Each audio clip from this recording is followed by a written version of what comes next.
Ini sunscreen buat kulit sensitif. Welcome back to my channel, atau selamat datang buat kalian yang baru pertama kali ke channel ini. Aku Tiara dan hari ini aku mau ngasih tau kalian produk sunscreen apa yang aku pakai buat kulit aku. So disclaimer sebelumnya, produk-produk ini ada yang aku beli sendiri, ada yang aku dapat, ada yang bahkan dapat freebies gitu loh, tiba-tiba gue dapet dan aku cobain. Jadi untuk yang pertama yang aku dari purchase berkali-kali adalah Harlette, karena ini emang ringan dan enak aja gitu dipakai di kulitnya.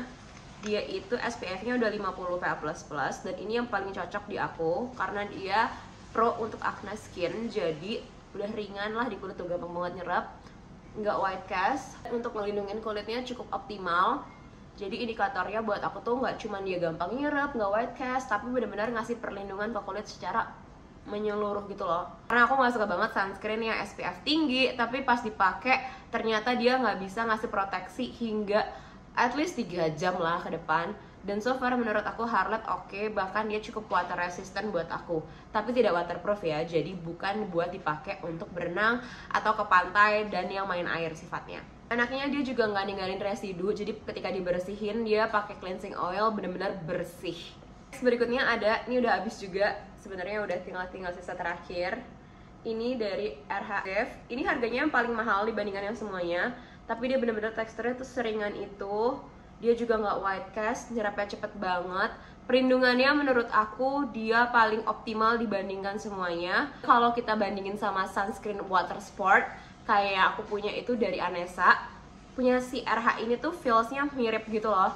Dia ngasih perlindungan optimal dan bener-bener bantu kulit kita untuk terlindungi. Aku jujur pakai ini suka banget.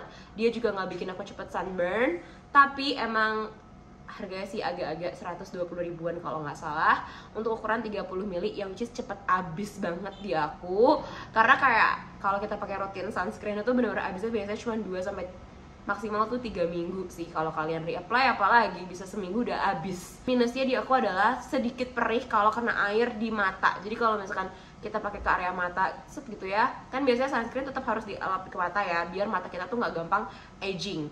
Nah dia kalau kita wudhu atau kena air atau keringetan lah ibaratnya, perih di mata kayak gitu. Jadi that's a minus buat aku, karena ya nggak terlalu nyaman aja kalau harus kayak ngelap dulu lah dan lain-lain.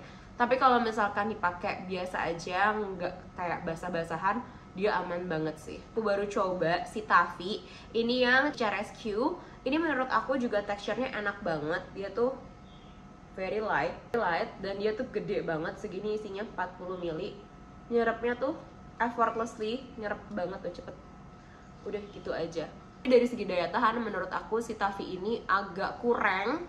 Jadi dia kayak ya bagus tapi kurang memberikan perlindungan optimal lah kayak gitu. Tapi untuk dipakai di kulit dia nyaman banget, nggak bikin sumuk dan yang lain-lain. Terakhir cuma produknya udah habis dan aku buang, itu ada dari Glow Better. Itu favorite aku banget pas lagi masih berjerawat, karena dia bisa mengatasi jerawat juga, dia ringan juga, nggak pedih di mata, perlindungannya cukup optimal. FYI, kalau kalian punya acne skin, sebenarnya kalian nggak disaranin untuk pakai SPF 50 karena terlalu tinggi, ngasih perlindungan yang kerapatan yang bikin kulit kalian kekurangan nutrisi sebenarnya buat pembunuhan bakteri. Tapi tenang aja, karena 4 produk tadi tuh udah acne approved dari Tiara kayak gitu, jadi aman banget buat dipakai kalau kalian lagi berjerawat. Tapi notes dulu ya, 2 produk ini ada niacinamide-nya, jadi kalau kalian kayak aku tipe kalian nggak cocok pakai niacinamide, bisa diconsider untuk pakai dari Glow Better aja sama Harlette.